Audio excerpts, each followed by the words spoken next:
Hello everyone. Welcome back.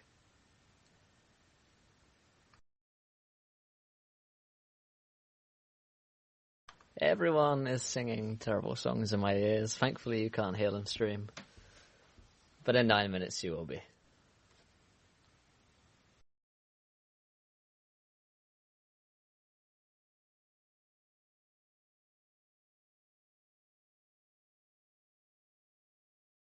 Times like these I'm thankful that I can play Moldark and literally stop Kaelin from talking.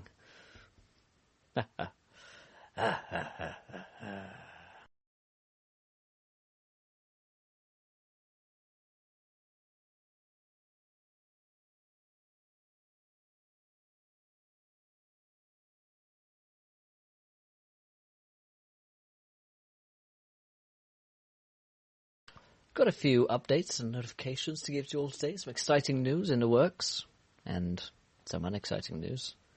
No one knows all exciting news, actually.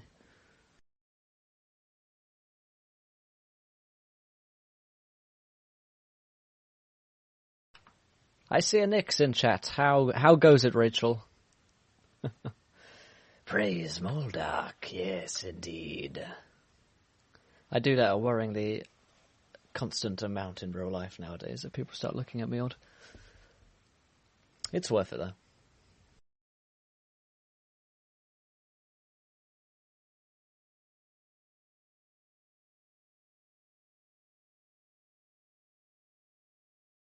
We're all doing well, thank you, Rachel. We're all having a good week.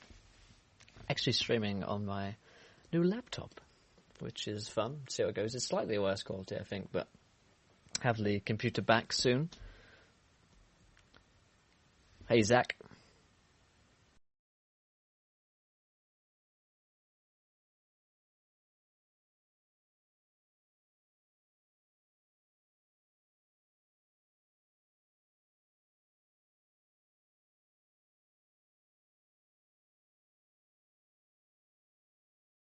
Yes, we have some Moldark related news actually, which I think you'll be particularly excited about, Rachel.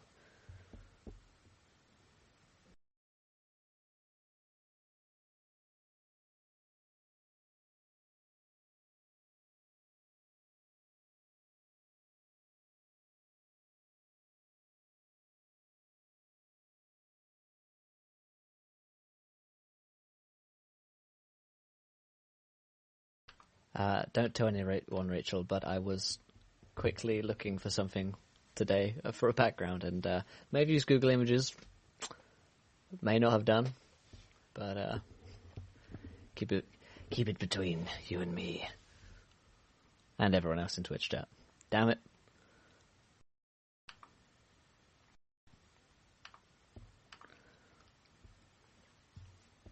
If anyone asks, Rachel, you did the background artwork, okay?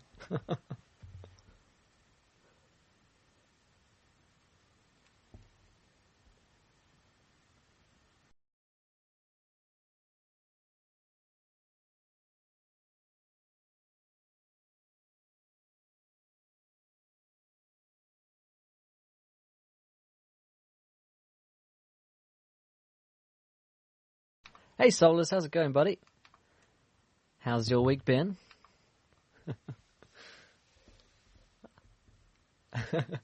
Don't worry. Don't you worry, Solus, don't you worry.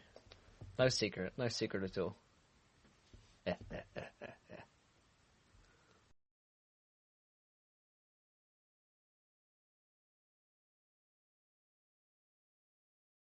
Nothing, Solus, nothing. Oh dear, that got out of hand. Oh, I'm sorry to hear that, my friend. Hopefully we can liven up your week, the start of your week. The drink of the day is once again good old H2O.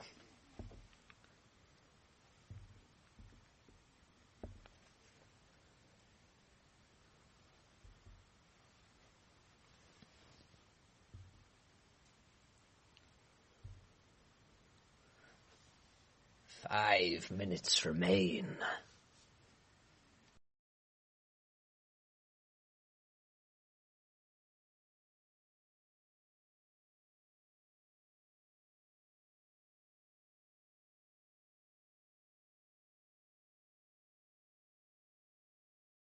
Oh, I forgot the two lovebirds were in the house. I'll just look away. You guys get your own room.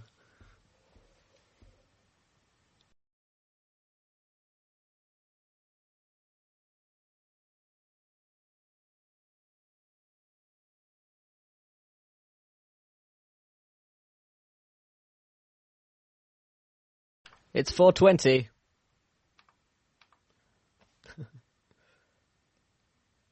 Hey, Zach. How's it going, my friend? How's your week been, my friend? Thank you for that birthday present the other day.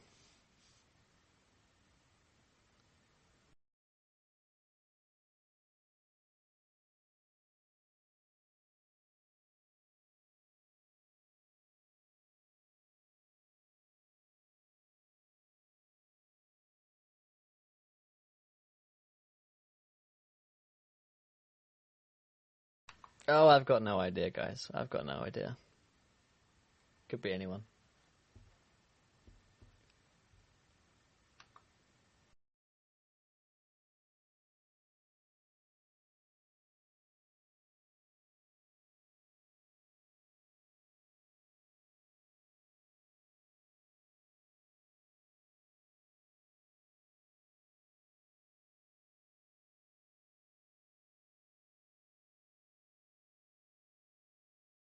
Glad to hear that, Zach. Glad to hear that, my friend.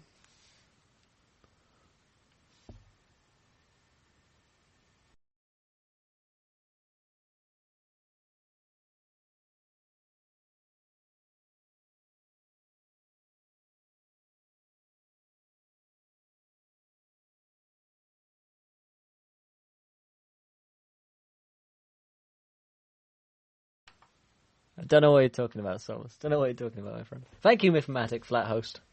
And welcome those two viewers. Gernot the Cloggerer. Welcome, my friend. Welcome. My 2 sessions fell through this weekend, so why not watch some randoms? Indeed, my friend, why not? We have on running campaign going on today.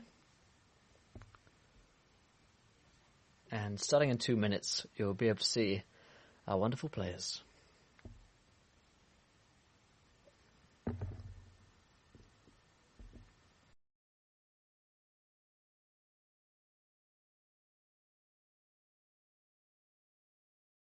It's Myth! Welcome back, my friend.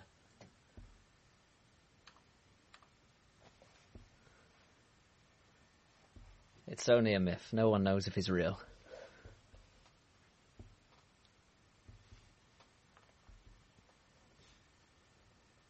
Got some exciting things in the work with Mythmatic.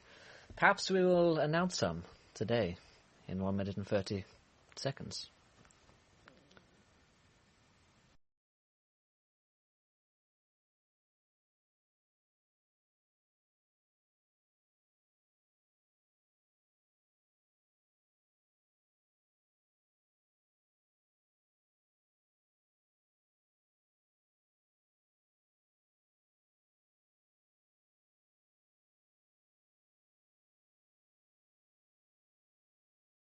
One minute remains.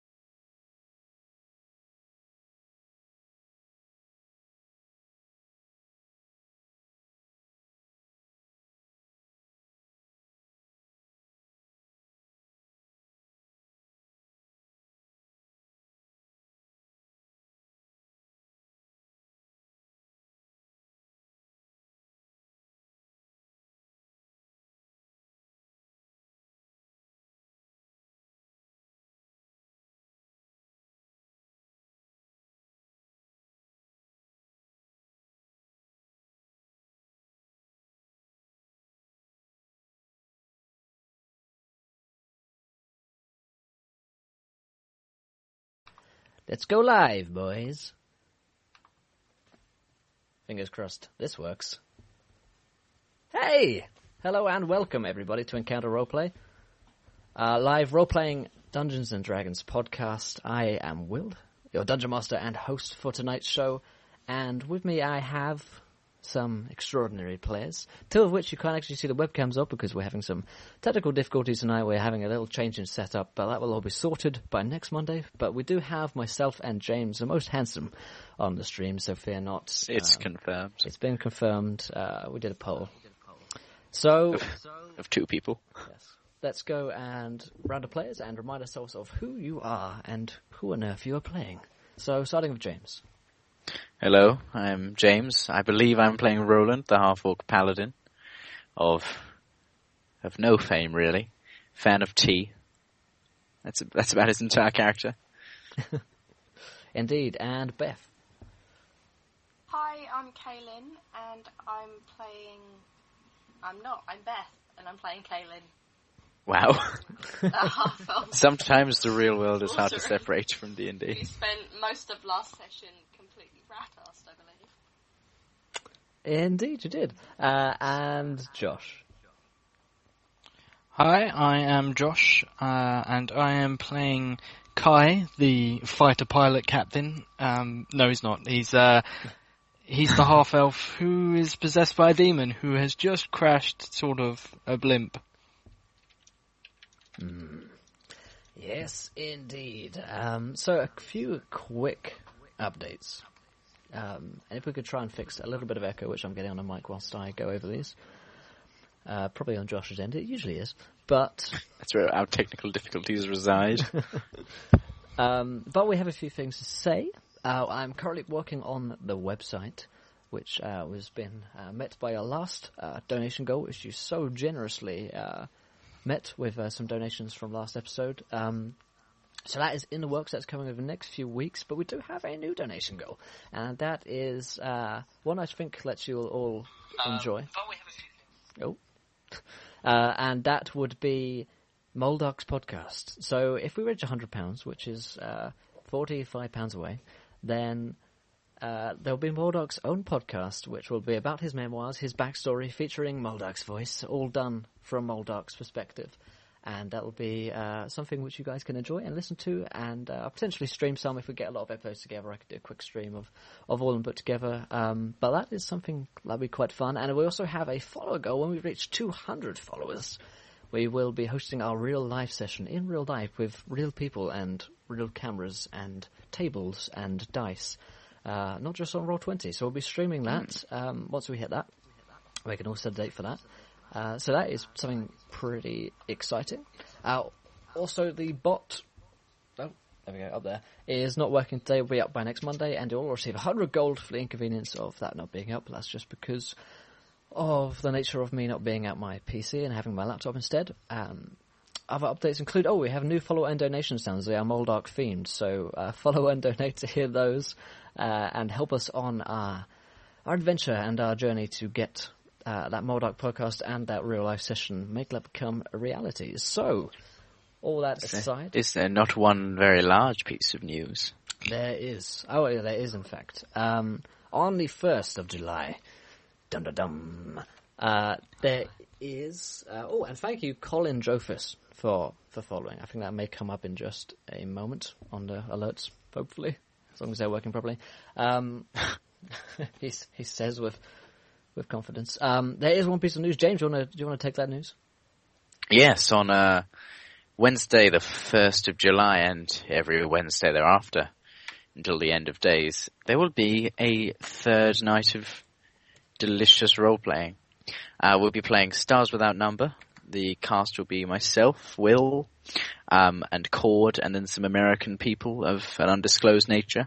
For those of you who aren't familiar with Stars Without Number, it's basically a combination of space piracy and mortgage simulator. It's a free role-play game that exists in the world. And yeah, it's really, really good fun. So that will be very much to be looked forward to. I think I've just jibbed the stream, to be honest. I just clicked on something, now my OBS is not responding. Oh dear. Oh no, it's back. Good. We're back. I may have just jibbed the stream out for a moment, I'm not sure. I'll try that again. Anyway. Yeah, that is our big news. On July the 1st, every Wednesday we'll start a new show, a new campaign. So we'll be on Mondays, Wednesdays, and Thursdays, which is pretty exciting. So, schedule for the upcoming days as well, so while we remember. yes. So this Thursday we will be having GM's Corner with myself and Will, because Josh and Beth are absconding to Ireland for the Game of Thrones experience. Same again on the Monday, we will be running Isle of Anasterion with the cast of Cord and Will, or Mythomatic and Will. And then the Thursday after we'll be continuing the zombie one-shot, probably, if not something else, and then we'll be back to normal after that. Indeed. So 2 weeks of insanity. Indeed, yes. Mythomatic is also for longer, so that's just come up. So that is working fine. I need to turn up the volume on them a little bit so you can hear them better. I'll do that. Whilst, James, you take us away with the catch-up from... I knew this day would come. Indeed. It's been a while, but as I recall, last episode we got on a ship. The ship went up. Then the ship took a sharp turn down. There were flying things. They tried to eat us. There was some sort of Ghostbusters cannon. There were lots of flying knives. Kaelin nearly killed us all. We climbed in a bag. We went up to the sky. We met a lawyer gnome. There was an old man. The gnome was a bit racist and sexist. And then we're going to Parliament to obtain a gem. No. That's the very... No. We're going to Parliament to basically we're going to Parliament to basically say that it's now a law that they have to tell us Yeah. where the stone is. The something stone? It's called the Source Stone. That's the one. It's been a while, as I say. It comes in a variety of flavours. Yeah. But it's Nacho Sauce Stone. I'll show myself out. Yeah. So, as you guys left off, you had just left the Older One's place. He was living in his own little house, separate from Brasso, and he was a very old man. He had a lot of magic stuff going on around his house, and you spoke with him. He also said to Roland that he knew how to get rid of demons, exorcise demons from someone's body and mind, which... it's something potentially quite interesting for all of you who have a bit of Moldark within you all. And then he bid you go and find the Source Stone and bring it back to him so that he could get you down into Nilfheim, where you would stop the madness which is going on in the world. Yes. And Can I just really quickly input, because otherwise it's going to burst out of me, but James, apart from forgetting the Source Stone, I thought that was quite a good catch-up you just did. wow. Catch-up. You may also show yourself out. Wow. Moving swiftly on. I apologise for that, guys. Yes, we all do. You should. As you guys left off, you'd met George, the lawyer, who was working with the Old One in some capacity, and he had written up a new edict for you to take and to the Brassonian Grand Court, and to try and get that passed into law. Cool. I'll start off if that's all right. I assume we're walking along towards this place. Yeah. I say, George, I've had an idea. All right. It will take me about 5 minutes to get into the right voice. Well, you see, they trade in astral diamonds here, do they not? Yep. And what did you say the conversion rate was to gold pieces down on the surface world? Something like 1 to 1 million-ish. Depends And on the this current market. And this edict, how do you feel about small print? Feel pretty good about it, yep. Pretty good on that small print. And I mean, I've got very small hands, so it makes sense. You do. It's convenient. And I look approvingly at him. I say, what if we were to try and edge something in that says all visitors should be handed an amount of astral diamonds as they leave Brasso? Do you reckon we could get that in? I mean, where are you going to put that? Where's that going to go on this? Just in a really small print. Don't you think they might read it? Well, I think giving us the Source Stone if they'll give us a Source Stone, I'm sure they can spare a few astral diamonds. Yeah, thing is, when you get down there, back on Earth, where are you going to convert all your astral diamonds? There's plenty of rich people in the world. Right, well, I don't really see anything in it for me. We'll give you a cut of it, of course. How many do you reckon you could wangle us? He kind of says, I don't know, they're pretty tight on their restrictions. Well, if they're worth 1 million gold pieces each, then if you can get us 3 per person, and we'll give you 1 each. You'll be 3 million gold pieces the better off. He says, thing is, I don't want to get my head cut off, and that's going to be pretty likely if they find out you're doing anything with astral diamonds. Then why don't we include small print that means you can't have your head cut off? What kind of law do you think this is? Alright, you clearly know nothing. You clearly know nothing about this legal system. And let me tell you about this. First of all, you got to have one edict which has one thing about it. If you want a separate edict to do that, we have to do that as well. Small print doesn't really exist in the same sense. You might have it down on whatever you call your place. I don't know. Have you ever studied law? In small amounts, yes. Right. Well, the idea there, you got some small print, you might be able to weasel your way into a little different contract or clause or something. Not so here. Everything's written in Draconian. Now, if you know anything about Draconian, like it's a very technical language, and that is why it's the language of the law. And having studied it myself, it's going to be very, very difficult to get any sort of small print in about astral diamonds. If they say astral diamonds, I mean, they're gone. That could blow our entire operation. What about some sort of... Well, there's a lot of equipment up here, at least, that would make our job easier, and if they're giving us access to the Source Stone, why don't we include a clause that says they have to help us get it, and by helping us get it, they must equip us better, so that we don't die in the attempt. He goes... Roland rubs his chin. He opens up his the edict page scroll, and it's all like filled.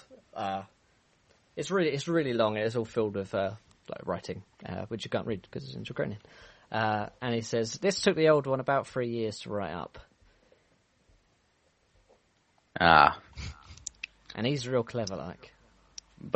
Kai walks over at this point, leans in, sort of squints curiously at the bottom, and then says,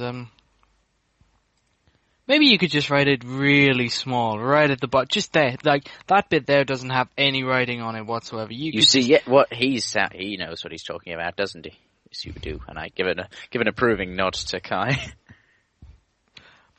What we're basically asking is, once we've got the Source Stone, they need to realize that we can't look after the Source Stone and get it to where it needs to go unless we have better equipment.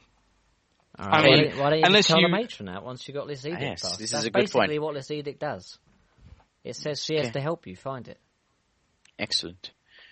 Then I say we should be on our way.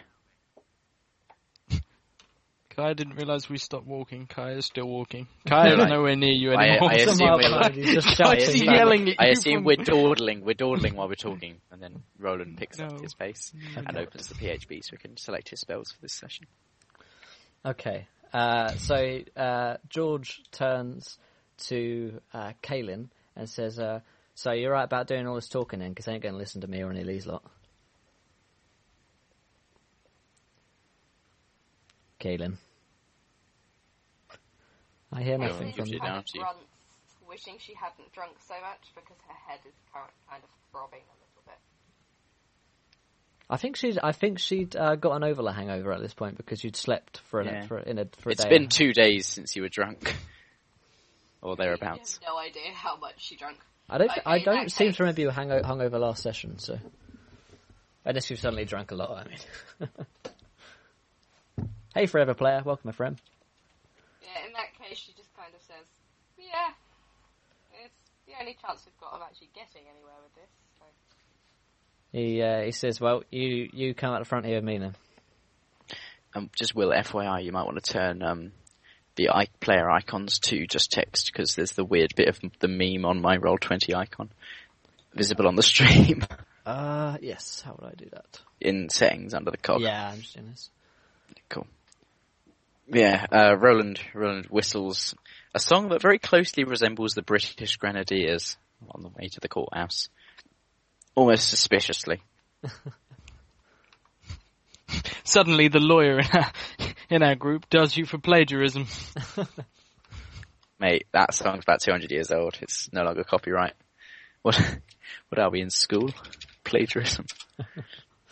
Okay, so you guys continue with Caelan and George at the front, and you walk for several minutes up towards this grand pyramid structure which you saw when you came here before.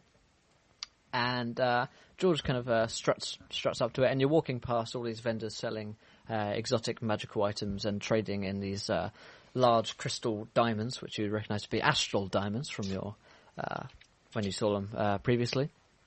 And as you come up to the pyramid, you keep walking past these dragonkin who the females nod towards Caelan, and then they don't even make eye contact with any of the males in the group. Roland holds his head very, very high and proud. Okay. Caelan likes this. Are you? So you guys are following Caelan and George then? Yes. Yep. Okay. Well, one of these females sees Roland splendiferous in his grandness and nobility and pride, and stops as she walks past you, and as she looks at you, Roland, and then turns to Caelan and says, "You should punish him." And she points at Roland. Do I understand this? Yeah, Is it she in says it in common? common. She holds her hand to her throat to cast some sort of spell which lets her speak in your language. I look daringly at Caelan as if to say, "You may try." Caelan replies in Draconic. And what I literally can't hear I Beth. can't hear you, Beth. You need to...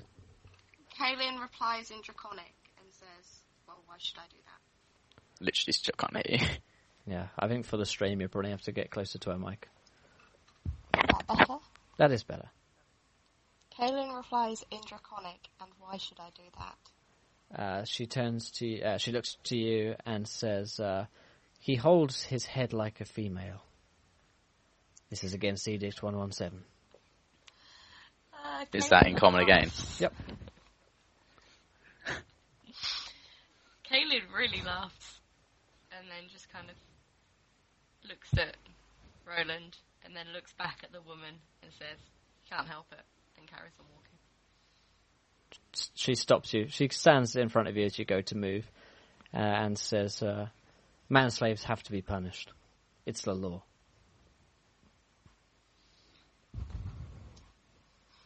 Oh, bloody hell. Kai steps away from Roland.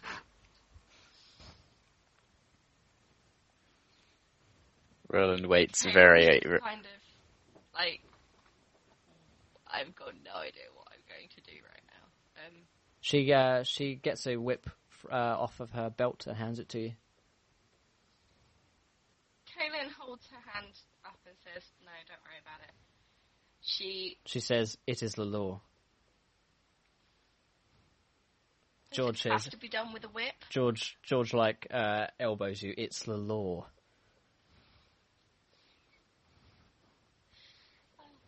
In that case, Caelan takes the whip. Okay. Oh, I can't do this.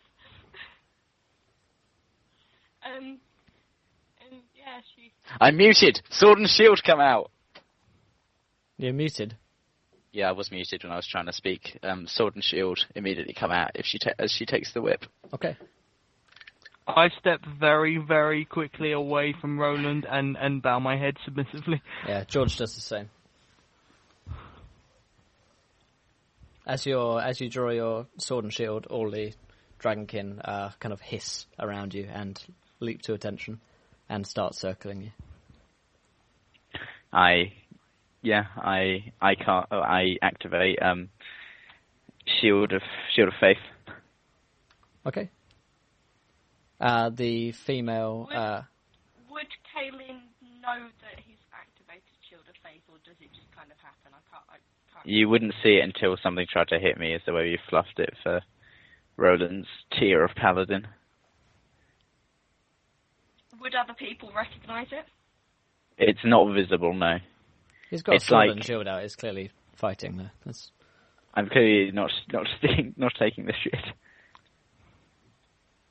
Kaylin turns to Roland and says, "Drop your weapons." Slightly more commanding than that, obviously.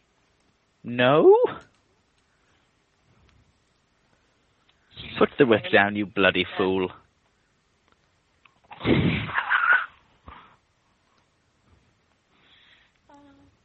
She looks at him and is like, "Look, I really don't want to do this, but Then don't. don't have a choice." Literally do. You both know who will win this fight. I'm not asking for a fight. Then put This is the whip happening Very down. hush hush, so no one else can hear. There's a very, very distinct level of implied asking for a fight in what you're doing right now, my dear. Do you want this edict or not? I'm not going to let you whip me because I don't want you to. The female dragonborn says, "Three strikes or death." And more dragonborns start coming. Male ones in particular start coming, the warriors, the really large ones, start flying in from above to circle round. Roland says to Kaelin, "Tell them to back off. You can command the males."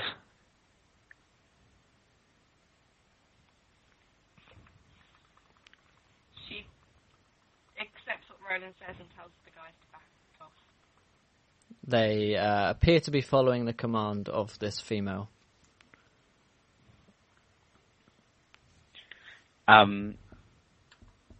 How many dragonkin are around? Probably about 20 at this point. Roland says, "Well, this is unfortunate. Kai, be a good man and do it for her." And I sheath my, well, don't sheath myself because it doesn't have a sheath. I hook it back onto my belt and put my shield on my back. I fucking hate, no, I wouldn't, he doesn't use that. I bloody hate this place. He grumbles. The female Put your shield on dragonborn the says, floor. "Turn," to Roland.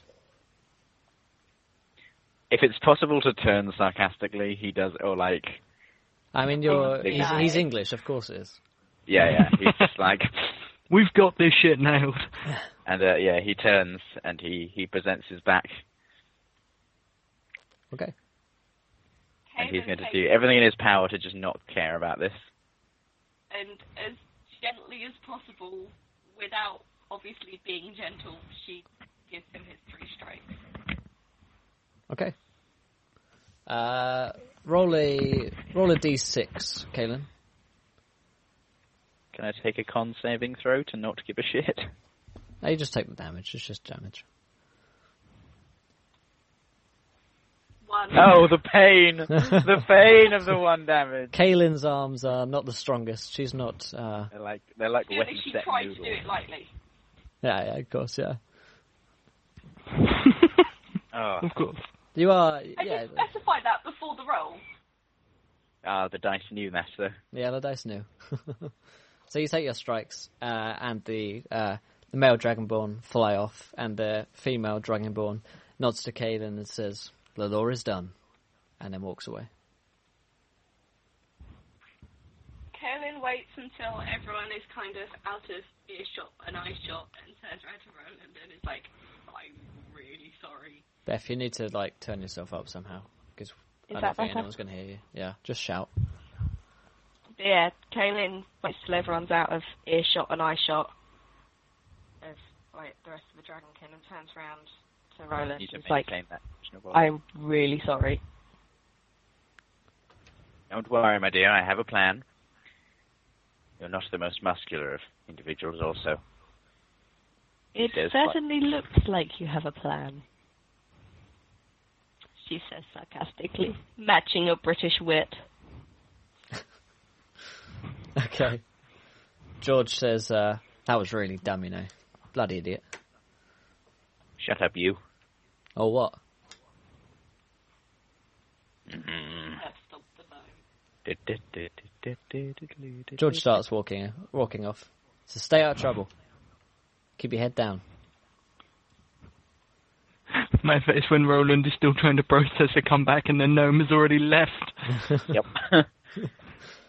Okay, so you guys head off again. Much debating the moral, the morals of Edict 117, and Execute Edict 1 and whether or not you could write some small print to get that changed or not. But you head off in towards this Grand Pyramid, where inside there are lots of brass halls, which lots of formal-looking Dragonborn are walking round. And you come to a large room which is domed at the top, and there are what look like the equivalent of lawyers and clerks around. They're wearing very formal attire, as I said, and there seems to be a front desk, and there is a clerk at the desk. And George skips over and kind of pushes her head towards the clerk at Kaelin in order to indicate that she should speak to him. Hi? He bows his head to you. She kind of looks at George and is like,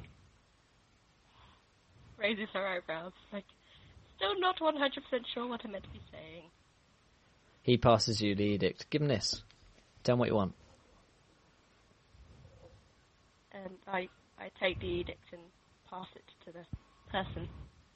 And it's like, this needs to be... Volume, Beth. This needs to be made law.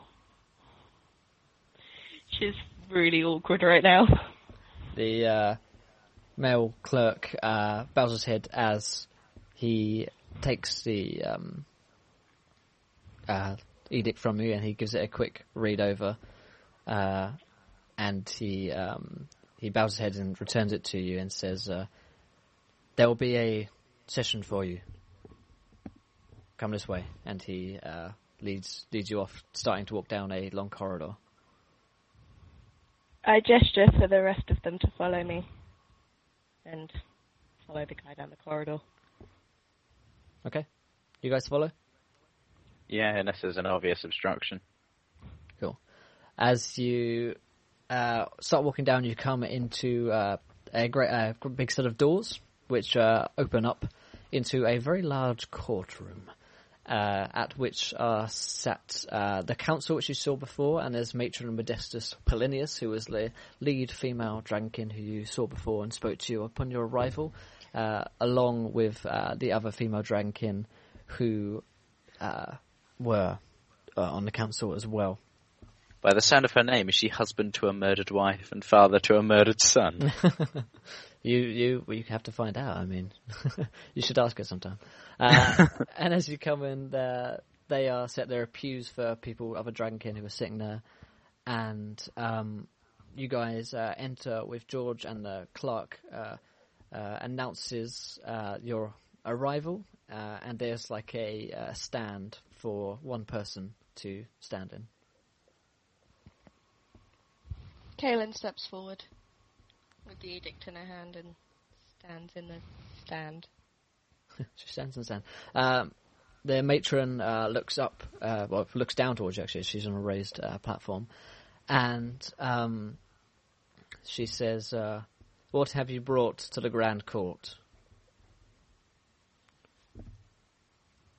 I have bought this, and I hold the edict forward, hoping someone's going to grab it. Yeah, the same clerk comes and grabs it and bows his head as he takes it, and then runs over to the matron, and he goes down onto his knees as he passes it to her, and she reads it. And several long minutes go by as she reads it, and she looks up at you and says, "Why should we pass this law?"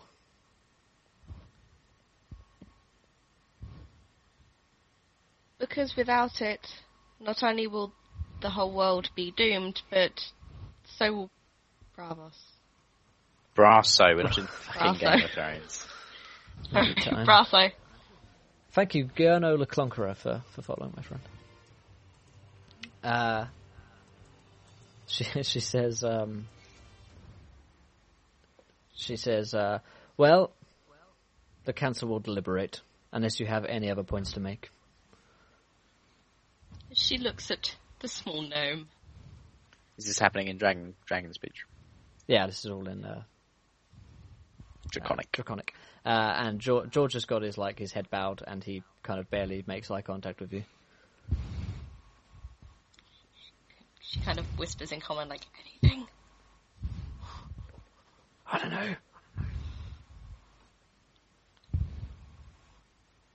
She turns back and is like, no, that shall be all. That it is not just the world below us that is in danger. She nods her head, and then kind of looks at you as you're still waiting there. And if this is passed, we shall need slightly better equipment in order to successfully complete our mission. And to ensure that it doesn't fall into the wrong hands. She says, well, if you have payment, the Grand Market is available.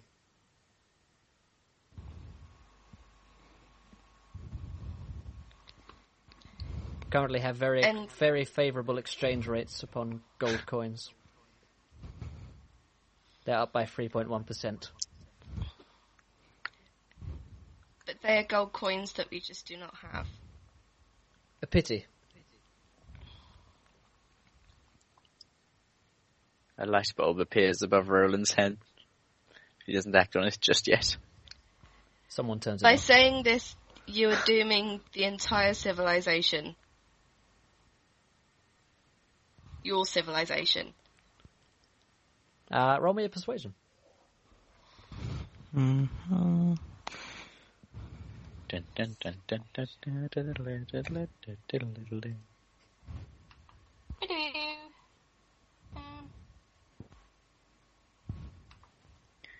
One day more. Thanks, Dragon Obama.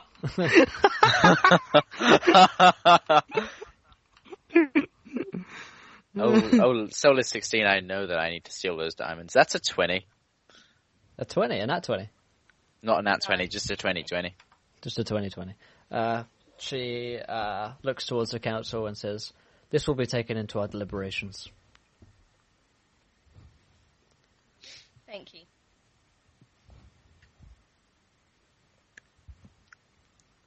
George coughs. Let's go. Yep, let's go. Okay. Yeah. She Turn does and walk. the Turn and polite walk. thing, whether nodding or just turning around and walking away. I'm not quite sure. Okay. Well, which one do you do? Just leave. Just leave the room. Caitlin just leaves. She's done well. Okay. So yeah, Roland. as you guys walk out, George turns to you guys and says, well, how'd that go? I feel like a more convincing case could have been delivered. But nonetheless, it could have been worse. Hang on, didn't that all happen in Draconic? Yeah, I was kind of gauging Yeah, by the. So I was gauging by you Roland going. wouldn't know. You're gauging by the body language of creatures you Gauging by the don't body understand language. and have never met before. Well, no, the more of the tone of voice from Kaelin, and the awkward silences. In a language that you have no concept of whatsoever. You're just talking rubbish. I mate. can blindly assume I'm British. Damn it! excuse for Bulletproof. Yeah, Kaelin turns to Roland, like, it could have gone better, but it could have gone a heck of a lot worse. George, take me Now to I've the started talking very British, and I'm not sure why. Stop copying me. This is my character quirk. I'm sorry, it's contagious. Just like my... No, I was going to say just like my syphilis, but no. Wow. George, take me to the antiques dealer. All right. Oh my god, we've had a donation from Nick. Right now.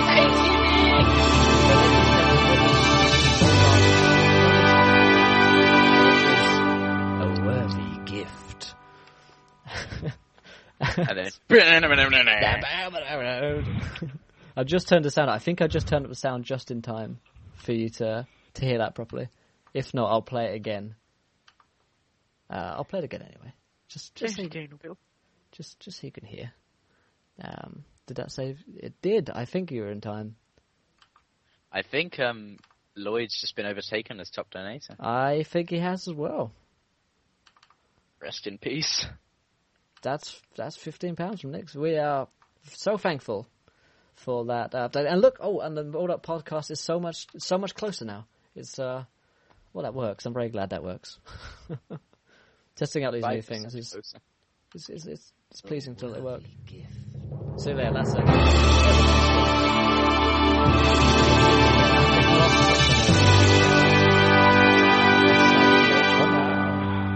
Harkin said that it drowned us out. That's okay. That's okay. I'm happy with that being drowned out. Yeah, so does he take me to the... Someone just donated £1. No, they didn't. That was the test one. Excellent. Fear not. Yeah, does he take us to the antiques dealer?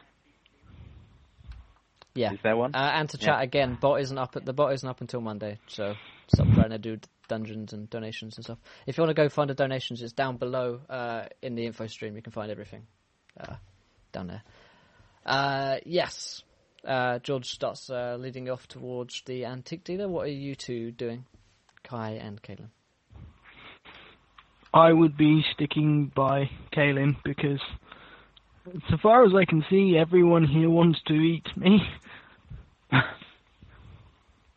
They're all mean people. Okay. And Kaelin? Yeah, she's just kind of wandering around, wants to see what's what. She's wondering what Moldark's doing, because he's been rather quiet. Alright. Did you attempt to contact him?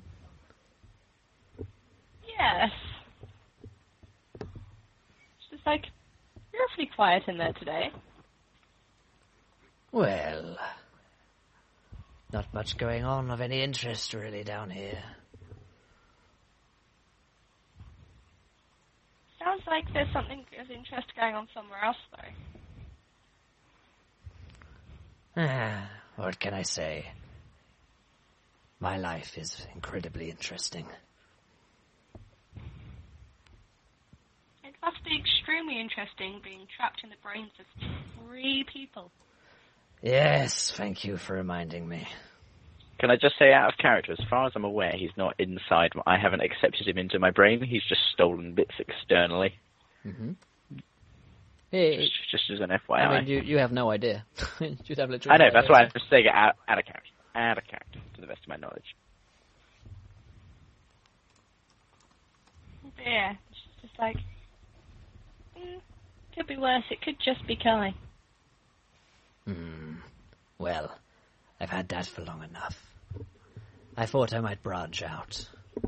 Anyway, how goes things here? I haven't really been catching up with the latest episodes of you. Oh, I remember the airship failure. That was rather entertaining. Anything interesting happened could since have helped. then? Well, I was taking a nap. I think I might have been too. But did you miss the meeting in the pool with the matron and the draconic and... I tried to being skip whipped? the boring parts. What happened? They may have listened. To what? What did you have to say? Oh, basically we want this edict passed so they'll help us get this source. I'm sorry, Ben. We're being drowned. Oh my god. We've had another donation. I feel like Solus just couldn't deal with not being at that top spot. I think there's some friendly rivalry there. Thank you so much for that donation, Solus. We're very, once again, happy to be drowned out by the sound of that donation music. 'Tis indeed a worthy gift. And you are back on top there, and we are one step closer to that donation goal. We are now £38 away to that Moldark podcast, which I am incredibly excited for myself. But yeah, thank you so much. One step closer to the dream. So carry on, Beth. What was I saying? I don't remember. Oh yeah, edict to get them to help us get the Source Stone back to something. He says, yes, the Source Stone. It is known to me. What do you know about it? I know that the Old One is very interested in getting his hands on it. Do you know why?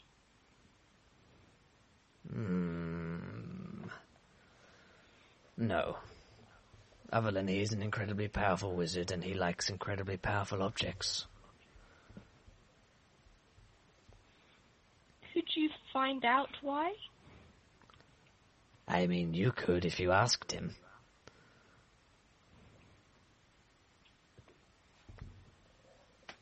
Male or not, he's an extremely powerful wizard and will probably try and kill me. Well, that'd be no real loss. Might be worth a try. Oh, come on. I've died once before. Don't want it to happen again anytime soon. Well, I won't be there next time. There's another 45% of my soul you're quite happy to have if you save my life again. I don't have the ability to do that twice, I'm afraid. What a shame. You should try.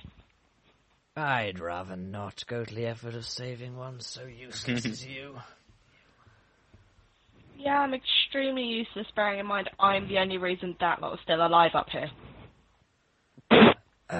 Did you have anything constructive to say, or did you just come here to squabble? No, I came here to see how you were. You've been awfully quiet.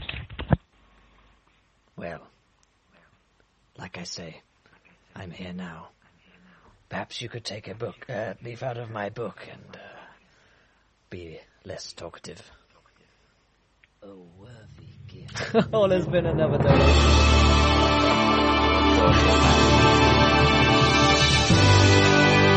It's asking right, is it a money fight? It's Nick's. Money fight! It's Nick's with the £1 donation up to £16 to be sharing that spot with Solus. Oh, they're doing it together. They're doing it together. Aww. That is so sweet. You guys. I think Solus might want to kill James. Yeah. Sorry, Lloyd, but that's my job. It's cute. No, it's cute. It's cute, I think. You guys, you have fun. I tell you what, if between the two of you, if you can share, we'll spend the money on arranging you two on a romantic getaway. Wow. That's the next donation goal confirmed. Yeah, that's the next donation goal. And we'll And what we'll do is we'll all come along and in character, and we will essentially be like your restaurant staff. It'll be brilliant. I want to see like Roland serving tea. I want to see Kai and Moldark Kai as the chef, Moldark as the sous chef, or maybe the other way around. probably the other way around. Possibly. Thank you so much, guys. Thank you so much. But yeah. Yeah, thank you, legitimately. Yes. Let's get back to role-playing. Yeah. Kaylin, are you still talking to Moldark? Well, after his snide comments, I kind of just like, screw him, and start ignoring him. Okay.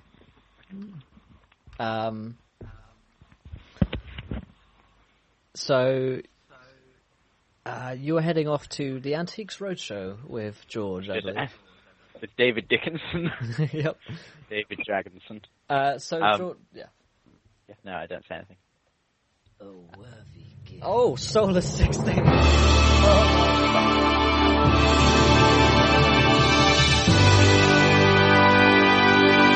What? You guys. What? Solar 16 of the free found donation. He just can't deal with sharing that number one spot, I'm afraid. I'm worried. I'm worried about. What Yeah, about that? I'm worried about the fact that it's you guys my not have cooking bills? put him off. Man. Nix doesn't think Lloyd's her type anyway. Yeah. What does George have to say then? What about this money fight? George is just. Now, boys and girls. Oh, guys, you are too generous. So yes, off to the Antiques Roadshow with George.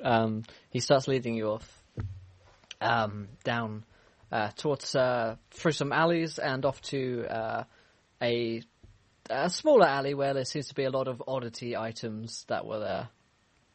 And there seems to be all sorts of sellers. And he says, "Well, a lot of stuff around here. If you want to have a look, I'll be back at the house." Thank you, my good little gnome. Yep. I notice him. And I want to approach a particularly, I don't want to approach a store that looks like it's got some antique weapons on sale. Okay. Yep. And I want to present my second orcish, rusty old cleaver. And to say, my matron bids me sell this. The Dragonkin male looks at you blankly. I try and sign with my hands, give me money for this old sword. Give me some kind of performance test. Oh, good. My lowest. This is literally could not have a lower stat. Skills, performance, set on -2. That's a nat 1. I just give him the finger. Right, so the Dragonkin clearly has gotten the wrong idea of what you are trying to tell him. Okay. And he draws a weapon on you. He draws a big sword on you. I draw my sword back. I draw my sword back. The other Dragonkin males look over and draw their weapons as they see that he's threatened. They hiss. I step back as if he can attack me, but I'm not going to go for him. Okay. He's kind of wary of you. He clearly is not entirely sure what you said, but he seems to take it as some sort of threat. And the other ones kind of start to hiss uncertainly towards you. Roll me an insight check. Okay, that's another stat that I'm really not good at much. He really tries to say words to people. I'll take a 4. They seem to be nervous for some reason. And you don't think it's the fact that they're scared of you. I look around. Can I roll a perception to have a look around? Yeah. 7? There's no one around but Dragonkin males. Cool. I pick up my sword and I want to take it to a different antiques dealer. Maybe one that's a little way further up the alley. Alright, do you put your weapons down away? Yeah. I'm not walking around. As you do so, after a few moments, they also kind of put their weapons down. Yeah. And I offer more peace. I try to offer more peacefully this time. And I I place my weapon on like the counter in a non-threatening way, maybe like covering the blade a little bit, and I like shake a coin purse as if like money, sword, you know. Come on. All right, roll me another performance test. 13. 13. The Dragonkin seems to have some sort of idea of what you want. He's got the idea that there's some kind of trade involved. He goes into his pocket and reaches out an astral diamond and kind of looks questioningly at you. I nod. I say 1. I like it, motion 1 and point to the sword. He kind of nods and gets out a serrated dagger with some kind of runes laid on it. And he gets his big old diamond and he chips a tiny bit off. And this kind of flick of diamond he hands towards you. On a scale, like on a percentage scale, how much of the diamond is it? 100,000th. Cool, I take it. Cool. It's like and it's like a tiny pebble. Cool. Yeah, and I like put it. Can I have some sort of like? I'll put it in like a pouch of some sort, safely away. Okay. And I'll add it to my inventory, I assume. And I reach out a hand to shake. Cool. And thank you for following XTRM Gamer. Welcome to the adventure, my friend. That is 154 followers. Getting closer. Welcome. Yes, he doesn't seem to understand what this hand means. I kind of gesture like, this is how you shake hands, and I offer it again. He kind of holds it. His hand is massive compared to yours. He just kind of grabs your hand and crushes it, and it really hurts. Cool, I go with it, and then I nod at him. He tries to smile because he's got so many like canine like dragon teeth. It just looks really, really scary. It looks like he's it's very odd. Cool, yeah. I nod at him and I go back to the house. Okay, cool. So Kaylin and Kai, what have you been up to whilst Roland's been at the Antiques Roadshow? And Roland has to go to the toilet. So Kai and Kaylin. Kai, we haven't heard much from you this episode, so you go ahead, mate. Kai, the thing is, in this given situation, Kai has very quickly brought on to the fact that, all of these people could probably strip him limb from limb and then barbecue him and fillet him and serve him with nice garnish. So he's really not particularly interested in pissing anyone off. And considering his absolute lack of social graces, he'd probably just follow Kaylin around hoping that this edict gets passed very, very quickly, because ever since like Roland started getting whipped, he's like, oh, okay, oh, shit, I'm just going to stay quiet. Okay, so Kaylin, where are you going? Nowhere in particular, just kind of wandering. Okay, so you... Absent-mindedly wondering where Roland is, because he just kind of disappeared. Okay, you pretty bump into George on his way back to the house, actually. You're right.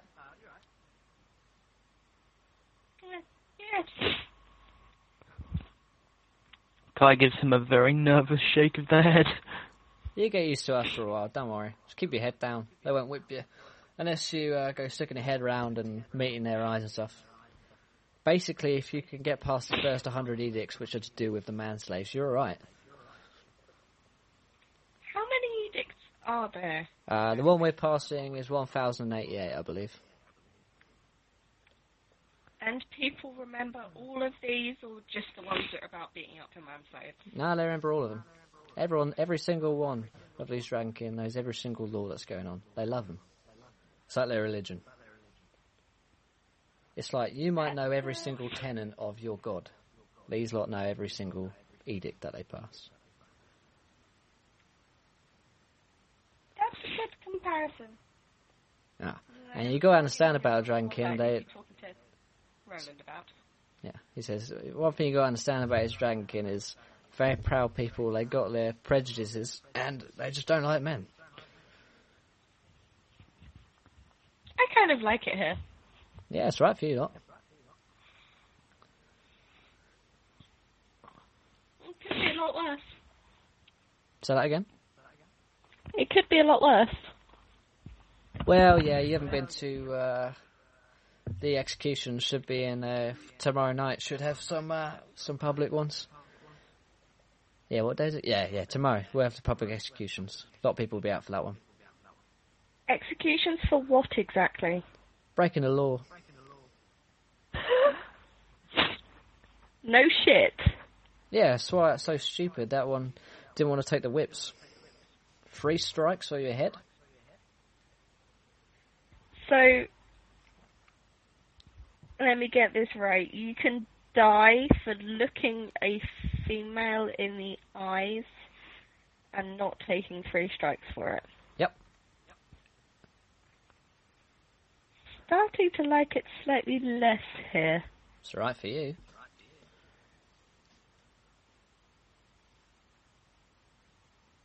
Kaylin just looks really confused. Kai is intently interested by the pavement. Kaylin taps Kai on the head. Like, get a little Kai bit flinches. Kai curtsies. Kai just melts into the ground and dies. Kaylin turns to Kai and is like, you don't have to be like that. I'm not gonna hurt you. Welcome. Kai acknowledges that you said that. Thank you for following Ravenzeal. Welcome to the adventure, my friend. Glad you're enjoying. Raven what? Ravenzeal. Oh dear. We have a thing about ravens. Ravens are a bad omen for us. Please don't kill us all. So, George says, well, if there's anything I can help you with, point you in direction. If not, your house is back down that road there. What time of day is it, out of curiosity? It's late afternoon at this point. In that case, Kaylin wants to go back to the house. Okay. Kai tries to see where the house is, but he won't look away from the floor, so he's sort of he's trying to, luckily the gnome is shorter than him, so he sort of looms over the gnome. It probably seems rather rude, but he's doing it for his own safety. Looks in the direction and then sort of toddles off in that direction. Can Roland try and find George quickly before he heads back to the house? Sure, you run into him. Bloody George, hell, I'm waiting all of you George. today, aren't I? Run into everyone. Yes, quite. Are there any blood sports in this city? Not such other than the, unless you consider the public executions that. So there's no gladiatorial events? Nah, they're not really up for that. They just kind of Okay. kill you. They don't give you any sort of there. chance. Well, there goes that idea. If you wanted to make some astral diamonds very quickly, how would you do it? Well, probably nick him, but then I'd die, so I wouldn't do that. Ways that wouldn't risk execution immediately. You could set up a business. Got anything to sell? I'm good at murdering things. Well, you could go into your indenture. You could do that. What does that mean? Well, you've got to sign a contract which says you're a manslave to someone. That seems like a terrible idea. Wait, could I sign something that says I'm a manslave to Kaylin?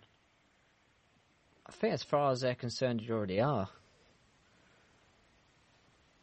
But I mean, I could write something up. But I mean, Who would supply the astral diamonds? technically, your owner.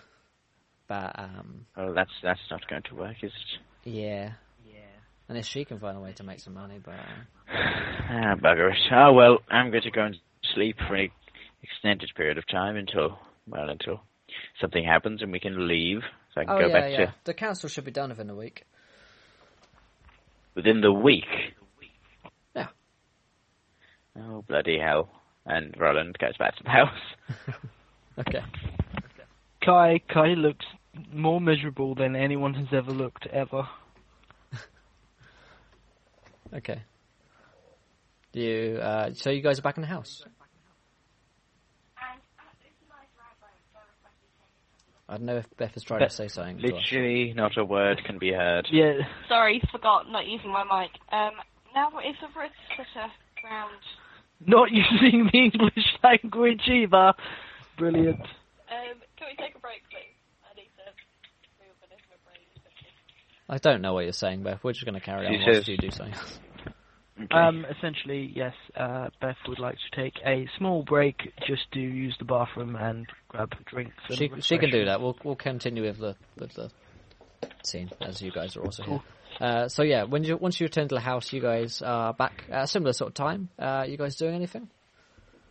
I would be eating, and is there any herbal brew? No. I would use some of my own herbal brew and produce herbal brew. I'd probably offer some to Kai. Kai, would you like declines some herbal brew? Kai has already declined before you've even offered. Some men have no taste. Yes, and those men are able to stomach herbal brew, Kai thinks to himself. Yes, I was going to say, if he says it out loud, it could end terribly. I drink a lot of herbal brew. Do you relay the length of time required for the council? I thought we were all together. Yes. I thought he ran into everyone. I say, apparently it's going to take up to a week for this to be done. Kai now looks more miserable than he did earlier. Yes, my thoughts exactly. What shall we do to kill some time this week? Those astral diamonds seem worth a lot of money. Perhaps we could acquire some. And Roland gives a conspiratory look to Kai. I openly laugh in Roland's face. Something funny to you, my good sir? Well, it's just I can't help but notice you have a long-standing running death wish. It's not a death wish, it's merely a disdain for death.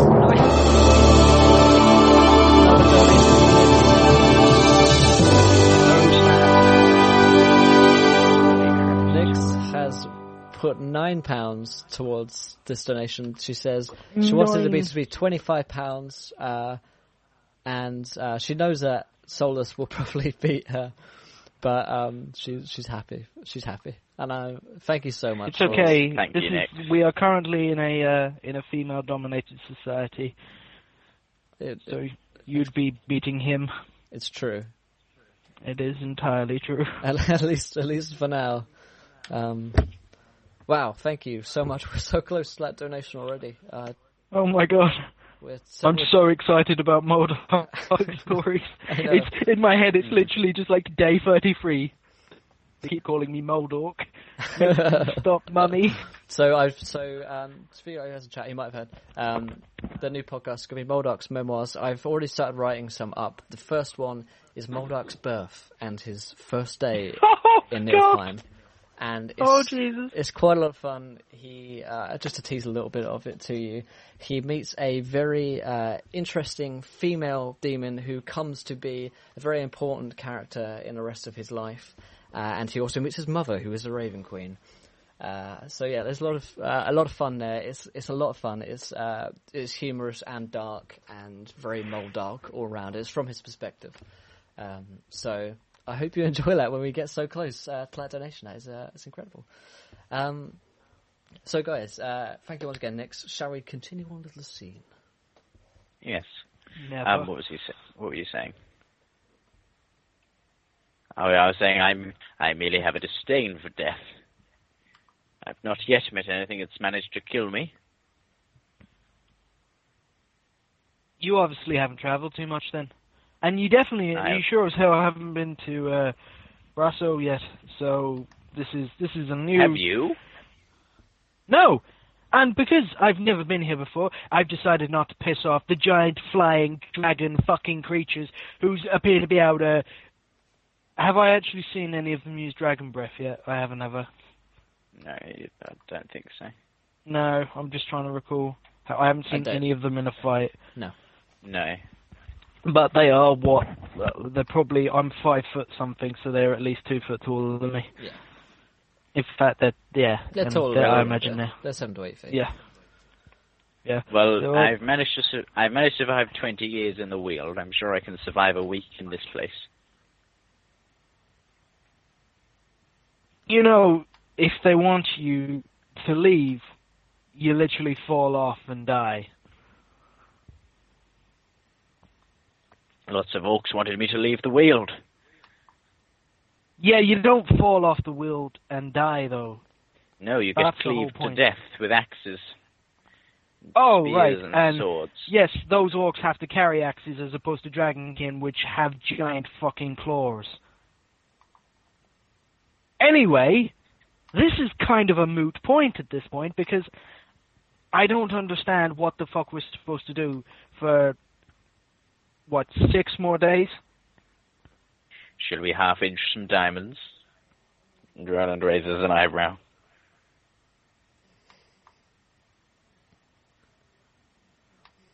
Kai moves over and says, well, that sounds bloody fantastic, and once we've finished half-inching some diamonds, old chap, maybe we can just jolly pop down and have some herbal brew, and maybe together, me and you can fly back down to the surface using nothing but your giantly overinflated sense of stupidity. There's no need to be so rude, and simple no would suffice. I tried a simple no, then I tried a complicated now. Now I'm using sarcasm. I understand that's something you Well, get.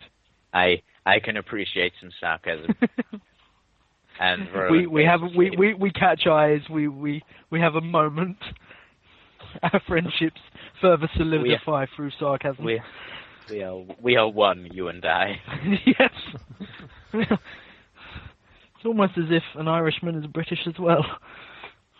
It's almost as if the Irish and the British are traditionally very good friends. Oh, wait. Yeah, Roland's probably going to crash out at this point. His Operation Steal all the extra diamonds has gone downhill. Okay. So I guess do you go to sleep or? Oh yeah, definitely. So Kai, Roland's gone to sleep. Well then, Kai.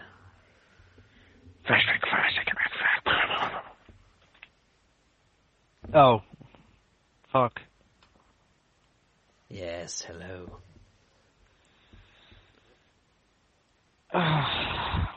Well, this is delightfully shite. Welcome to my world. No, that's the problem. I'm trying to get to your world. It's kind of proving a little bit more difficult than I'd appreciate. Well, it's very good here, you see. They only let extraordinary beings such as myself in. And then what? They kick you out? Oh, sorry. I probably shouldn't mention that. No, I merely escaped to go on to new pastures. Oh, so escape from this amazing, fantastic place that you're in, that you're bigging up so much. Ah, why are all mortals so vexing? Why are all demons so cryptic and annoying? I'm going to assume that's rhetorical. And I shall do the same about your comment. He goes silent. I roll my eyes in my head. Sorry, I roll my eyes and he sees the back of my eyes move. Look, I'm starting to worry that things may not be going exactly according to plan. Well, I'm glad you've caught on at last. See, I get that, this is all pretty shit, but, I mean, we're surrounded by people who want an idiot to whip us every time we make eye contact with someone. My face when Beth whipped me in real life. Wow. Rip. We went there. She's cruel. So, who wants an idiot with me every time I make eye contact with a female? And, just... I don't particularly like the fact that if I try and leave, it'd be an express... Elevate? They don't exist. It'd be an express journey. Yeah, it'd be a one-way journey straight down, and considering that sounds like where I'm going anyway, even if we succeed. Basically, my choices right now are I can jump off the fucking edge and fall very quickly to my death, or I can... Sorry, guys.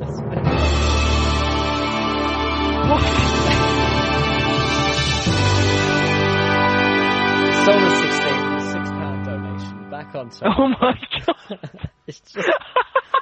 He just... Oh dear. I read what he wrote, and he was like, no. Boom! There we go. They're back on the 25. You are together once again, you guys. That is so cute. Just when we thought the money. How close are we to the target now? We are £19 away. We've raised, we're from 54 to 81, so we've raised, what, 27 pounds?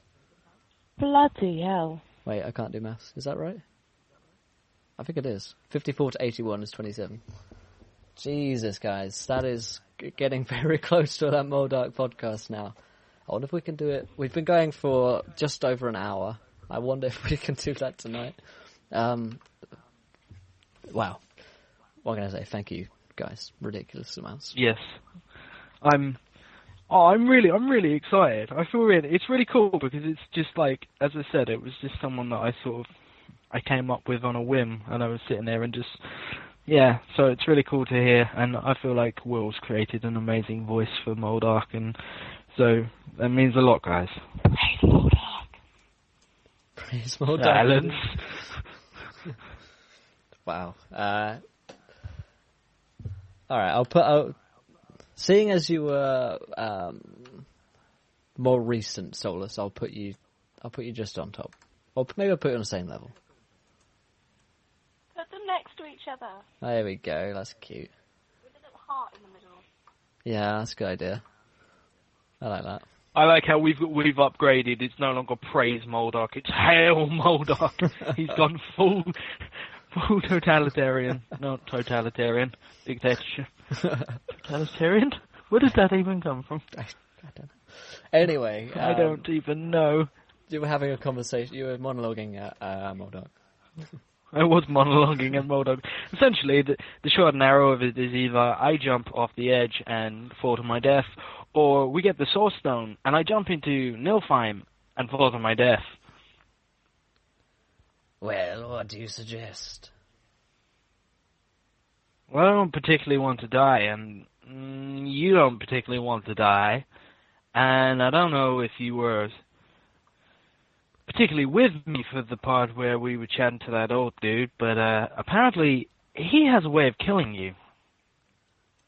Or at the very least getting you out. You were not there for that conversation. I literally wasn't I? No.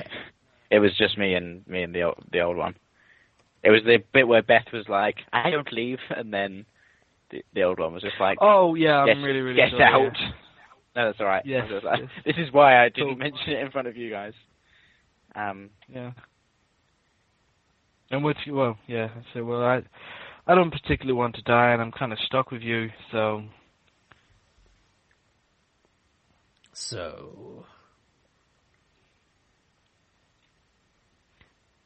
Well, the other two, I mean, they're nice and all, but when it comes down to it, what do you reckon the chances are of them sticking by us? And by us, I mean me. He says, well, stupid one seems like he likes to fight, so... He's guaranteed. Oh, right. Sorry, when you said stupid, I wasn't sure which one you meant. No, it's true, that term could be in reference to any three of you.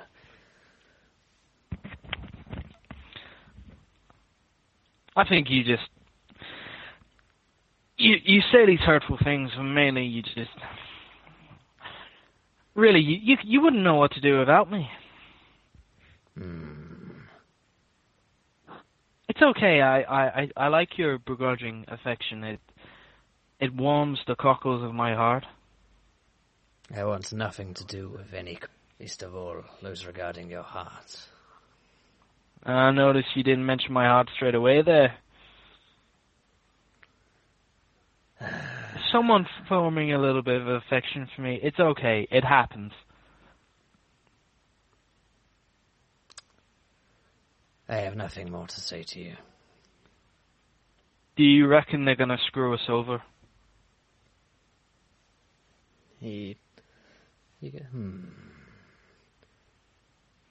Perhaps one can never be too sure.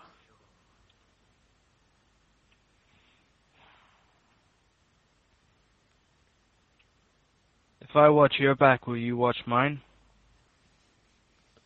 And how you watch my back?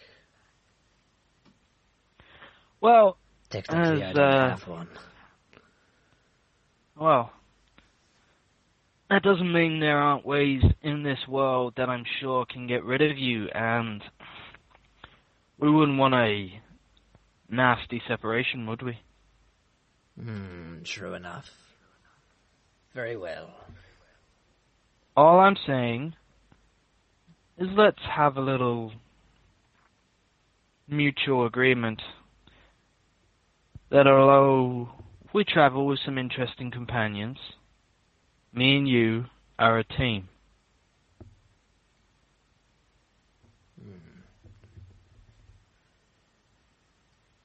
Interesting. Go on. You know, you're not particularly insightful for a demon. No, I merely wish to have it in verbal contract. What I'm saying is that if it comes down to it in a pinch, it's me and you against everyone else. Agreed.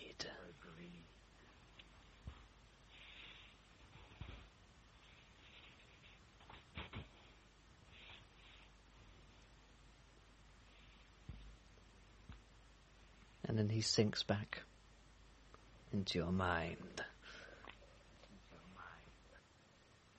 Okay. Mwahaha. So, Kaylin, are you back with us? Yes, I am. Excellent. So, what have you been doing as you return to the house? You find Roland asleep. And Kai talking to himself. Yeah, he probably just finishes that conversation. She's just like, yep, I'm going to sleep. And she goes and tells her somewhere.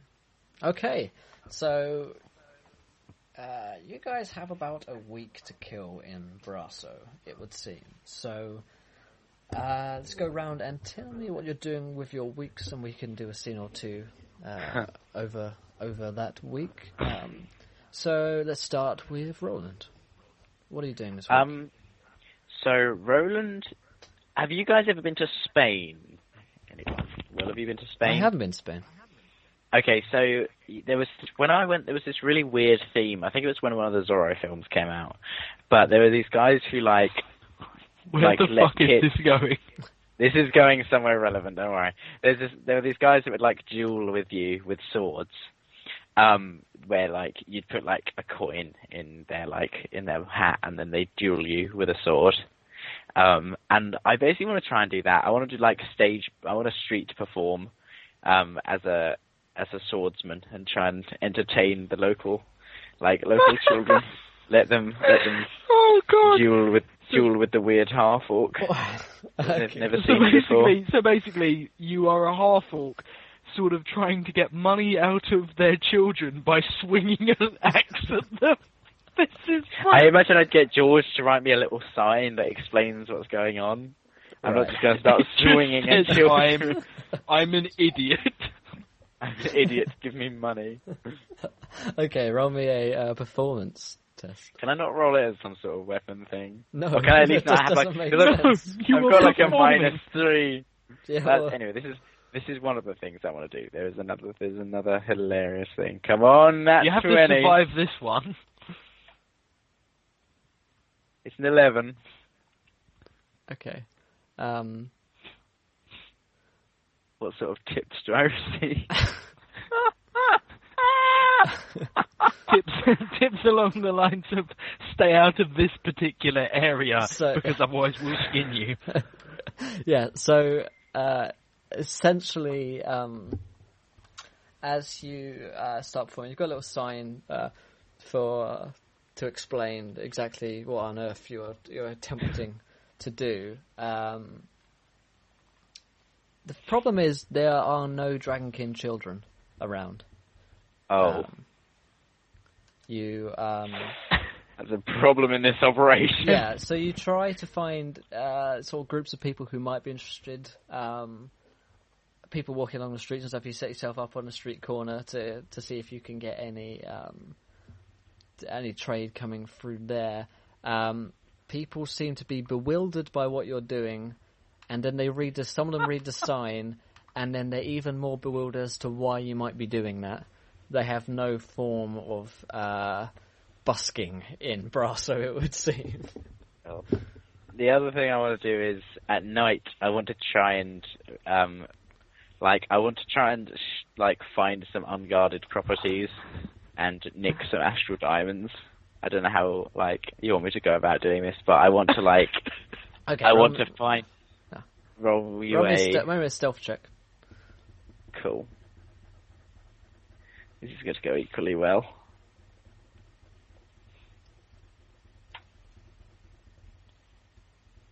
Do I have inspiration? I've been very British for the I'm last. pretty sure we're not allowed to mention inspiration Yeah. anymore. I know, but I I'm wanted. Pretty to- sure it was James who Sorry for ruled that. that. It was literally my rule. I For that apologize. fact, it's a 6. 6. But I do give you all inspiration after reminding me. After the roll. Yes. Only that. For that beautiful role, you deserved. So you probably speak to George at some point to see if you could find some unguarded houses and stuff. He points you towards a few as you're trying to get into one. Where would you be going through? Like the door at night or the window or something? Yeah. No, I'd fully try and enter the front door at night. Okay. Yeah, you are stopped very sharply by a female dragonkin from behind you, who says, "Manslave, what are you doing?" Ah, yes, hello. I was merely conducting a lock check on can we say this house is near one of the ones that's near to the house that we're in. Right. So, I've always wanted to run a mercenary band, and I thought, good way of starting is in home security, and I didn't want one of these neighbours of ours to, be broken into at night, so I thought I'd check their locking mechanisms. Roll me a You see? persuasion check. At a massive disadvantage for how bad that was. It's a brilliant excuse. I don't know what you're talking about. 17. It's Cool. the best excuse ever. It's a brilliant excuse.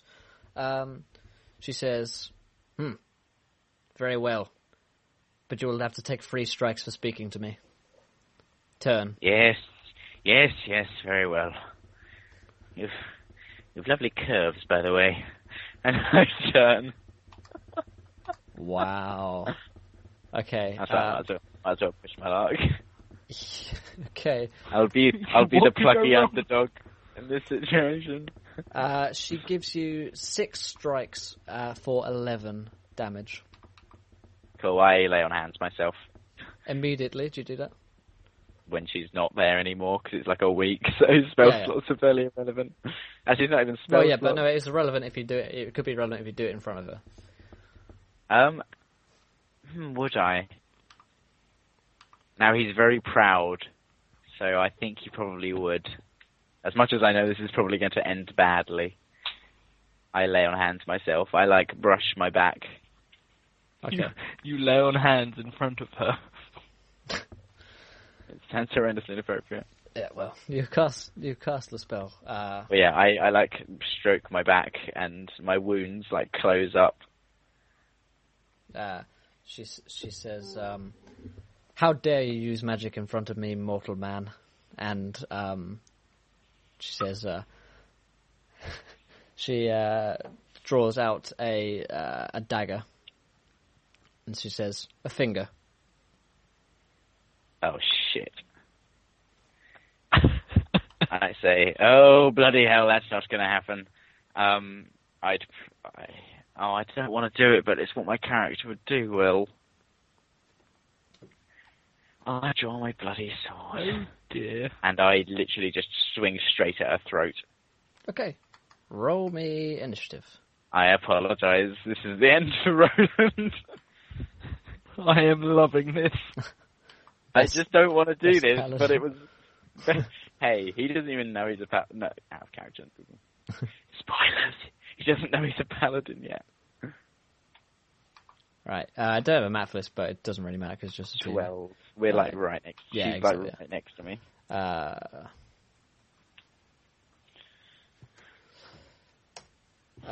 And I say, "Oh, you bloody oaf!" And I vow of enmity this whenever. Oh, cool. Cool. So I've just done vow of enmity as a bonus action, which I will just check the effect of, but I think it gives me advantage against her or her disadvantage against me. Okay. It's basically me swearing at her. Cool. It's your turn. Yep. Just checking, finding the rules for vow of enmity because it'll be important for this. Oath of Vengeance.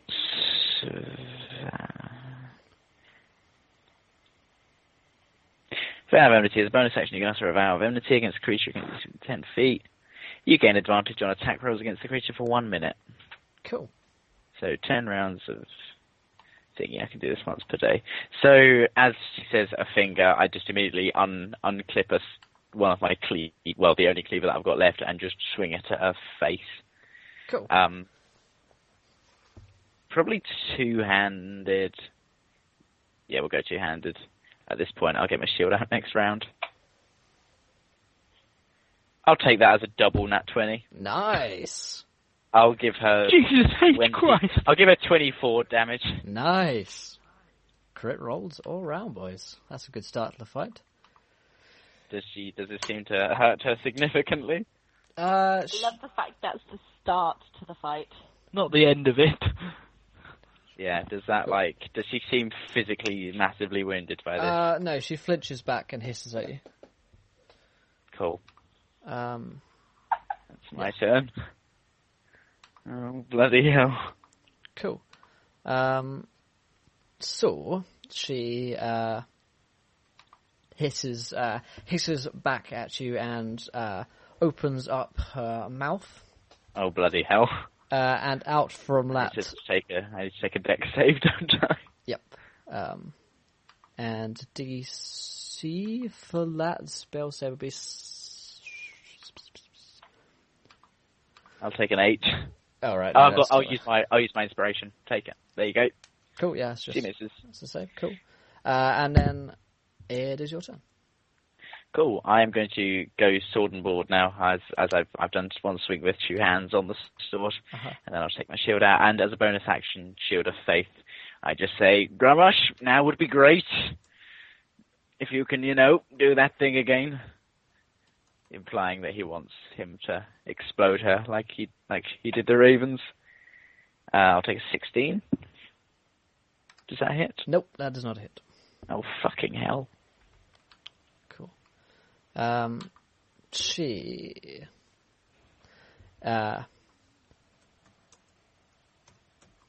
hisses at you, and you see the large claws on her hands as she rakes them towards you.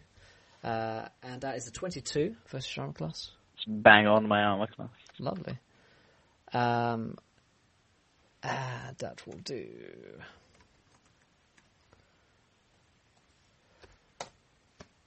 a 13 damage, Cool. and she's going to swipe at you again. Oh, multi-attack, my old friend.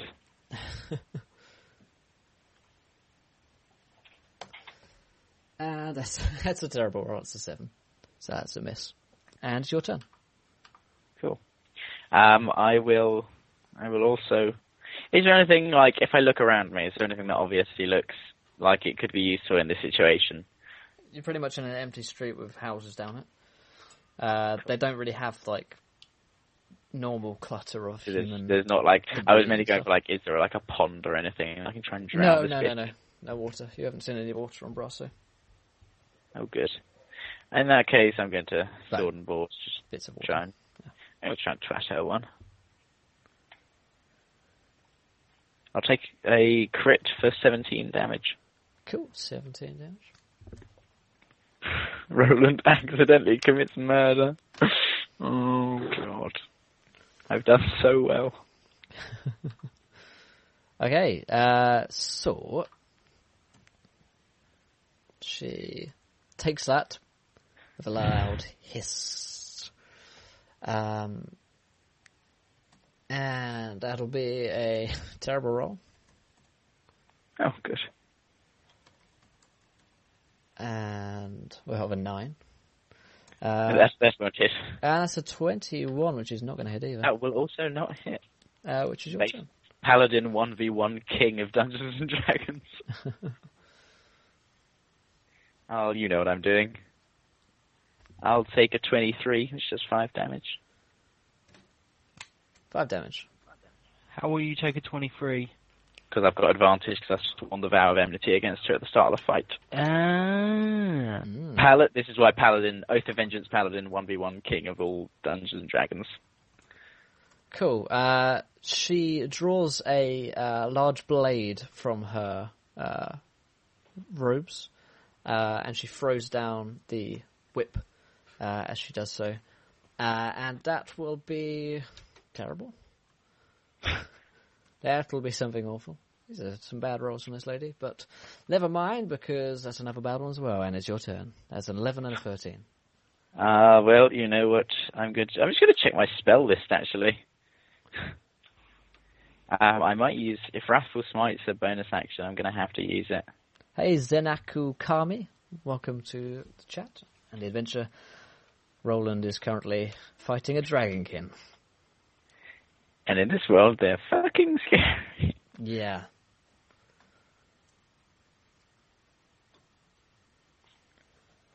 He's getting advantage from having the Oath of Enmity.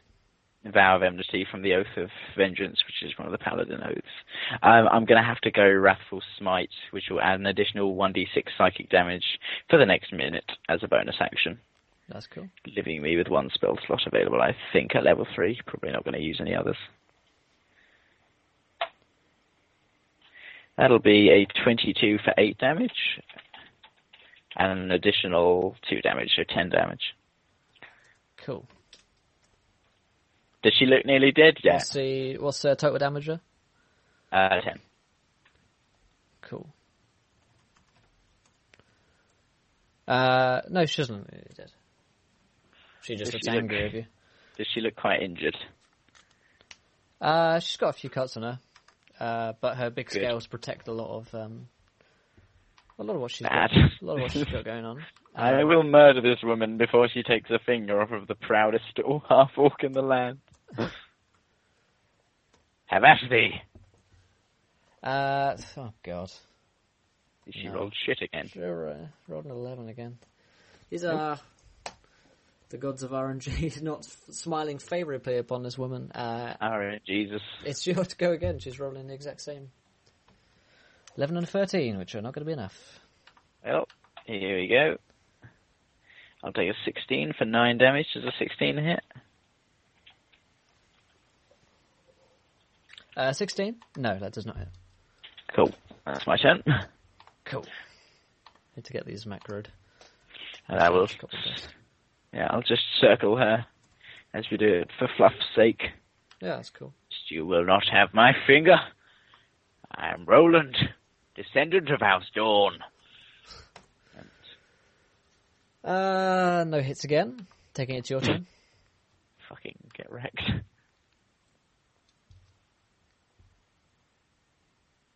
I'll deal 9 plus 7 plus d6. I'll deal 17 damage. 17. Excellent number. The best number of them all. Indeed, my favourite number of all time. 27 That'll hit. and a 25. Those will both hit. So let's roll. It's 10 damage. Yep.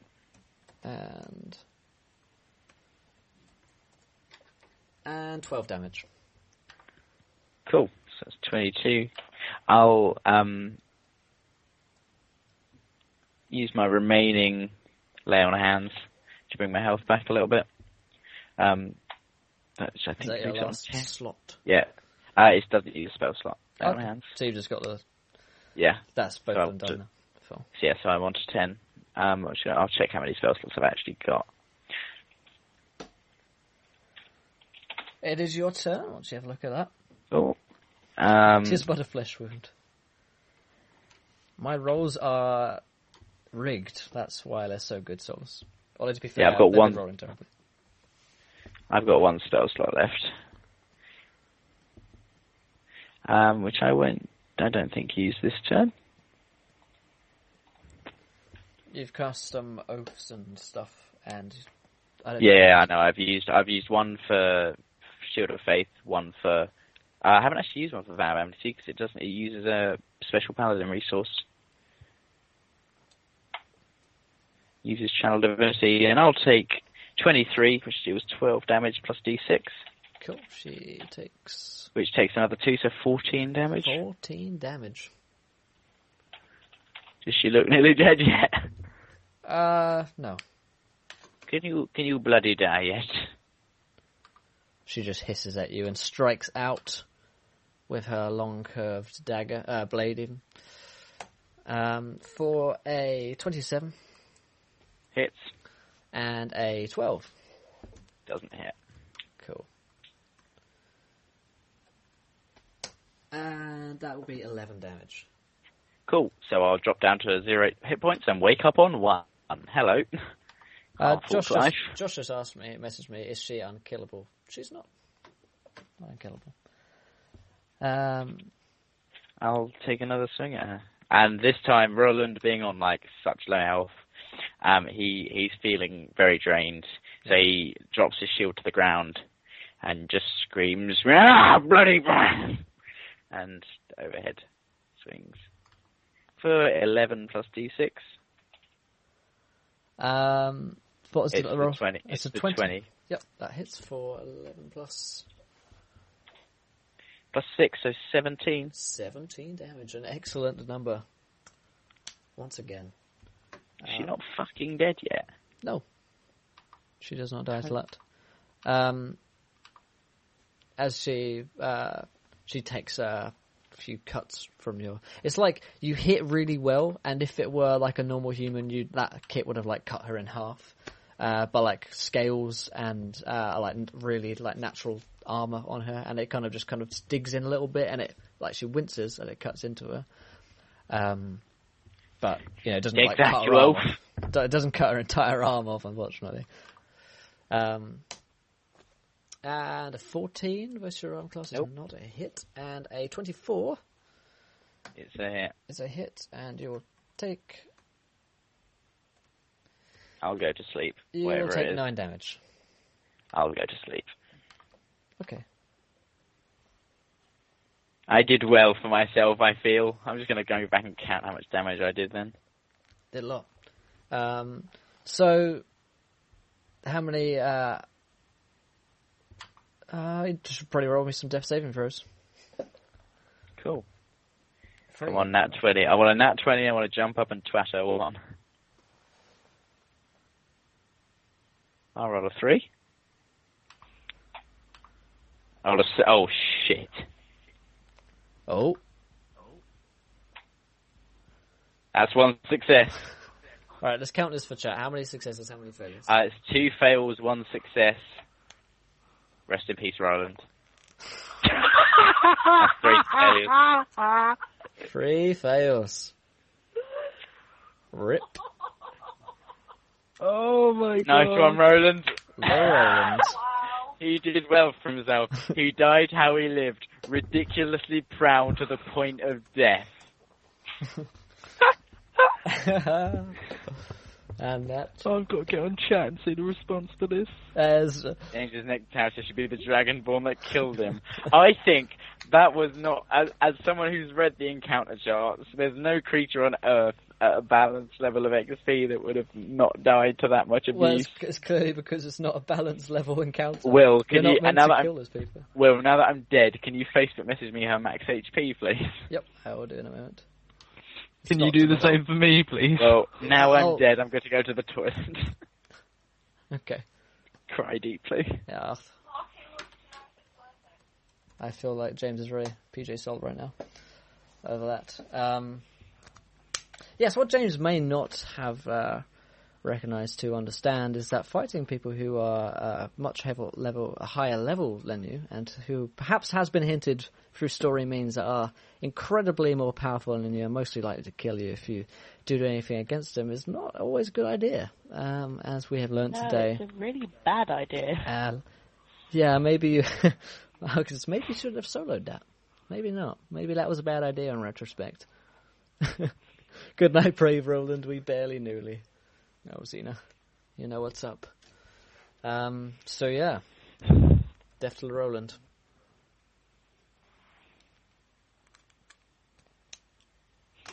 Moldok can't even bring him back. How do you guys feel about that? And literally, it's just like, oh god, it's James. It's James's insanity is going to get him killed. Yep, that's, yeah. Quick loot his corpse. They don't even know he's dead. That's a brilliant thing. Yeah. I'm not even sure what I'm gonna do. I'm just gonna be like, oh. See, I don't think Canada can. I don't really. That's the terrible thing. His traveling companions will just be like, oh. Yeah. Of course you know what's up, Xena. You are a fellow Brit. Welcome to the British Isles, where we rule Great Britannia. Yeah. Oh, James is back. Rest in peace, Roland. Okay. Do I have a Facebook message from you, You Will? speak the truth. No, I've got more important things to do right now than Facebook message you. I will send you the stats later. But you picked a fight of a ridiculously high level character, which, as I was explaining to chat, not a good idea to do when has been hinted several times in chat. In the story that they are much higher level than you. Oh, I know. Out of character, I did not want that fight, but I can't not. He's a proud, very, very proud human being. Well, human being, half human being. Do I does Roland descend to some sort of afterlife? We'll see. Xenak, thank you for following, my friend. Will, can you? Actually, no way. I'll be making my next character in Roll20. Don't mind me. Right. Hold on to that for a moment whilst we do some things. Yep. So, as you pass out, Roland, you feel like you may have made a mistake. And that's possibly one of those. I don't know, I do not. My emotions, I am happy with my decisions. Right, okay. That's some more. Don't you tell me how I feel. That's some more. I will blindly do stupid shit some till more the cows PJ come home. Salt in chat. Okay, so you pass out as she strikes you down, and you see her standing over you. And as you pass out, she takes a dagger and goes towards your fingers. And you have to PJ Salt with look after us. There you go. So you pass out. Thankfully, your other companions are happily resting away, asleep, not knowing the stupidity going on in your life. Alas. Oh, not caring neither. Not caring, even if they did know. It's not like I'm contractually obliged to keep him under wraps. It's true. Yeah. So much I can't do with all the salt boys. I need some water. So Kai and Kaelin, you wake up the next day. Roland does not. Sola says mute him.